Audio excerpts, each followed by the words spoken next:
You know, basta. So, Saturday unboxing na naman tayo. Kita nyo naman to, nandito na nga. So, Aula F3261 61 keys, ayan. Price check na agad tayo. 1,000, well, 999.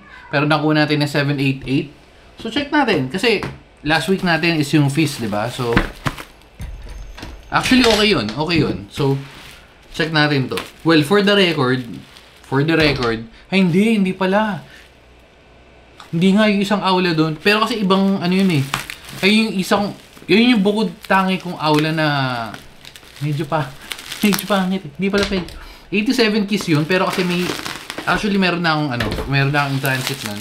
So, feeling ko, iba yun. Ayun yung ano, hindi na sa swap. Unswap. Not hot swappable. Not hot swappable. Anyway, so, eto na nga. Uy, parang ganito rin yata yun. Ganito yung, check yung box. Parang ganito yung, parang ganito nga yung box dun eh. Yung isa, yung 87 keys, pagkakatanda ko. Tama ba? 788. Anyway, so yun nga, Aula F3Z. Tama ba? Hindi, F3261. Well, 61 keys. So, okay ba to? Kasi mas mura eh, doon sa face. Well, kaya yun. Kaya natin on order kasi nga, mas mura siya. Check natin. Malamang nasa, malamang nasa listahan mo rin to eh. Open natin. Para pare-parehas natin makita. Aula. For the record, yung Aula naman, halos yung keyboards nila is magaganda except nga doon sa pinakaunang Aula na nakuha natin. Uy! Malamang na rin yun eh. So, yung keyboard. Oops. Huh? Mali. Ano ba? Yan. Okay.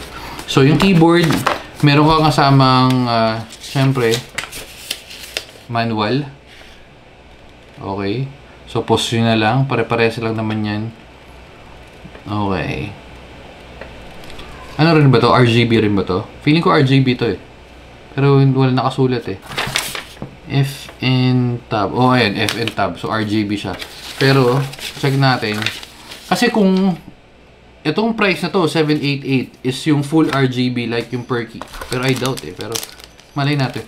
Ito, in fairness ito medyo maganda yung pagkakapackage. Well, although alam natin na pare-parehas lang naman to na switch. Keycap, cooler, and switch. Pero check, wala lang. Mas presentable lang sa akin to. Itong ganito. Tapos may extra switch ka. Ito 4. Yung nakaraan 5. Ano to? Wait. Hindi ko mabasa.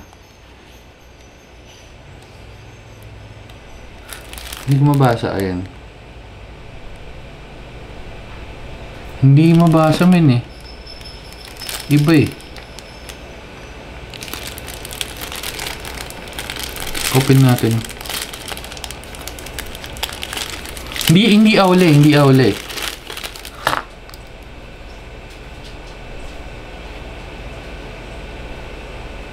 Tatum? Ito.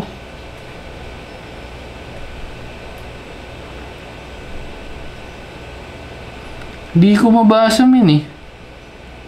Hindi ko ma-confirm. Ang hirap basahin. Pero click ito. Which is, kung mapapansin nyo naman, or kung naririnig nyo naman, clicky, medyo maingay talaga. Hindi ko mabasa kung anong switch, pero yun. Actually, okay naman siya. Tapos meron kang kasamang black na USB-A, USB-C cable. Okay. So much for that. Punta na tayo sa keyboard. Halos lahat ng Aula, puro, tama ba? Parang ganito eh, ang pagkakatanda ko ah. Ooh!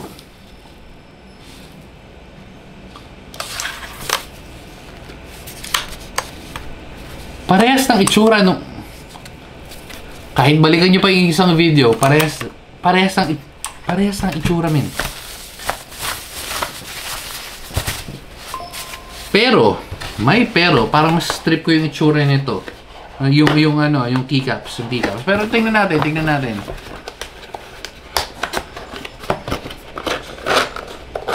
Okay, so, muna tayo dito.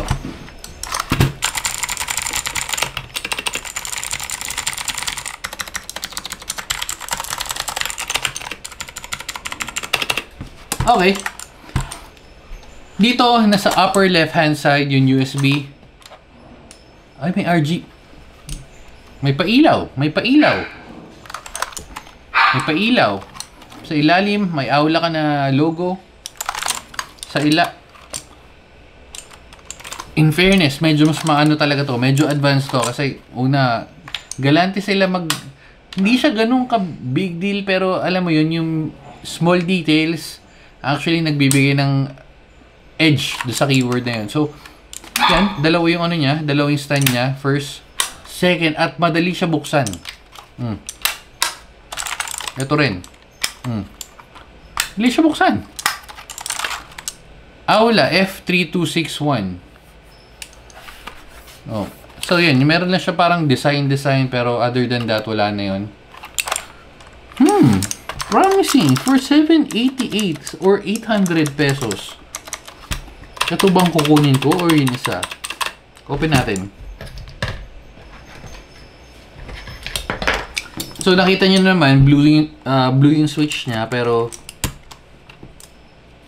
wait, parang nababasa ko dito. Hindi talaga eh.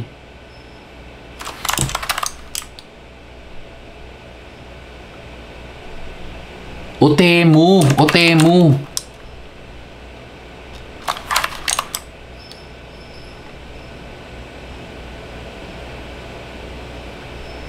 Ito. Hindi, mahirap basahin, mahirap ipakita pero Otemu, nakita ko ito Otemu eh. Hindi ko nabasa yung exact word pero magkakasunod O-U-T-E-M eh. So ayan, Otemu eh. Ayan, yun. Diba? Kita nyo ba? Otemu switch. So yun na nga, Otemu versus Red Dragon switch. Pala na lang ako dito. Naglinear ako para mas mas makompare sana natin. Pero uy! First casualty. Durog. Ayun, no? Malambot talaga housing ng Otemu. Given na yun.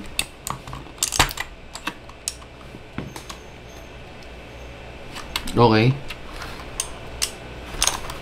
Isa pa to. Yan, yung mga gantong board. Usually pag RGB yan, isang direktang yan. Hindi yung per keys na makikita nyo kasi pag isang buo. Pag umilaw yan, isang diretsyon pa ganyan. Unlike yung pagka sa 2,000 to 5,000, 2,500, 3,000 range ka, makita yung per letters talaga, per keys. So ito, isang buo to. Isang buong panel. Ayun, no? Wala naman gilid eh. Pero in fairness, actually okay. Since clicky siya, hindi mo hanapin yung pagiging creamy na yung tunog, yung thok na tunog. Siguro mas okay talaga kaso ang magiging kaso dun, maingay siya, hindi siya sa trabaho eh. Lalo na kung gagamitin mo sa opisina tapos nagagaganto ka. Diyos ko, ang balusing ng opisina mo. Okay. So yan, same thing, 3 pins, north facing. So balik na natin to. Pero kahit naman nadurog to, gagana pa rin naman kasi yung housing lang naman. Ang importante naman dito is yung pins. Yan. Oops, di nakita pero yan, yung pins.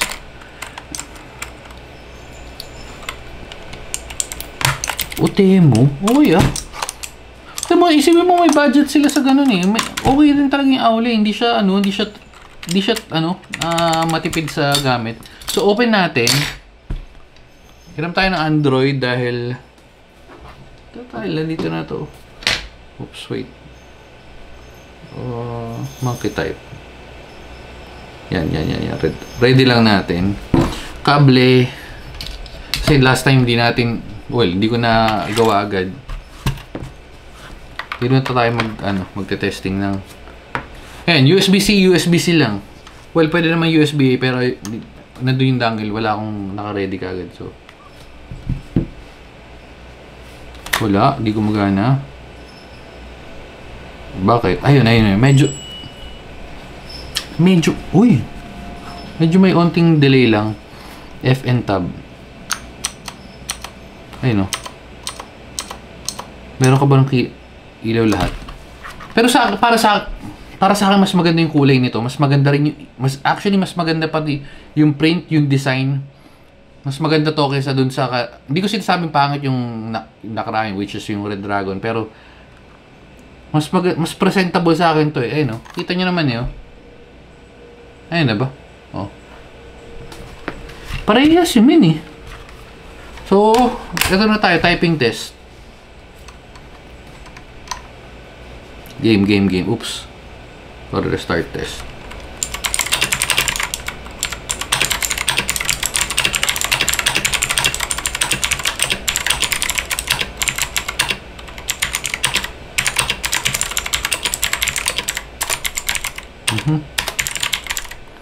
Naduduling ako.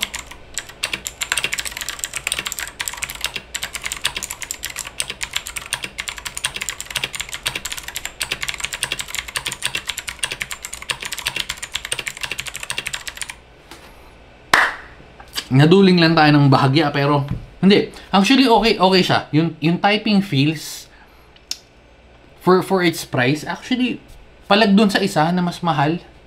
Pero kung papapiliin ako, mas pipiliin ko to. Kung ako kasi same lang siya. Although ang difference doon, FN nito nasa pinakadulo, lower right hand side, yun nandito sa pangalawa katabi ng Alt. Not a big deal pero and some keyboards kasi kung sanay ka lalo yung mga ganitong format, Alt and then FN, halos karamihan is magkatabi. Again, very minimal impact pero kasi depende sa ano yun, depende sa preference mo. Pero kung syempre, kung pwede mo naman, kasi hindi nare-remap yung FN eh. Ang alam ko ang pagkakatanda ko hindi ka nare-remap. Pero anyway, so yun. Dito na natin siguro tatapusin yung video. Mabilis. Kung ako ipapapiliin, mas pipiliin ko to. Una, mas mura. Tapos, pangalawa. Well, di ko sure sa ano kung check natin. Pili ko mayroon eh. Ay, ito. 849 nga lang flash deal. Well, ngayon ginagawa natin. Pero, mayroon. Ayun, may red switch. Ito yung sa akin eh. Ayun red switch. 849. Ayun no. Oh, so kung makakakuha ka pa ng voucher, malamang mas mura. So tulad ng lagi ko sinasabi, antayin mo yung sale, yung 334455 kung ano mang dumating na sale ng Shopee. Yun yung antayin mo. Di mo naman kailangan bumili agad-agad ng keyboard. Pero syempre, in some cases kung kailangan mo man, by all means, go ahead. Pero yan, in fairness, ang gaganda ng quality yung quality talaga tong mga ng Aula. No? Oh. Otemo switch. All goods, no? Pwede. Anyway, so yun. Siguro dito na natin tatapusin. Ang quality ng Aula, men. Ang ganda ng mga keyboards nila, in fairness. So, waiting ako doon sa 87 keys. Na-order ko na siya kasi nga ang alam ko dati, meron na ako noon, which is ayun yung mahirap tanggalin. Na video ko yun, sobrang hirap tanggalin. Pero meron pa silang isang version noon. Abang yung sa mga susunod. Lalo na sa mga 87 fanboys, 87 layout, TKL layout. Yun, check natin. So, again, Aula F2361. Para sa akin, mas okay ito kaysa doon sa last time. Okay? So, dito na natin tatapusin. Bye-bye and babu.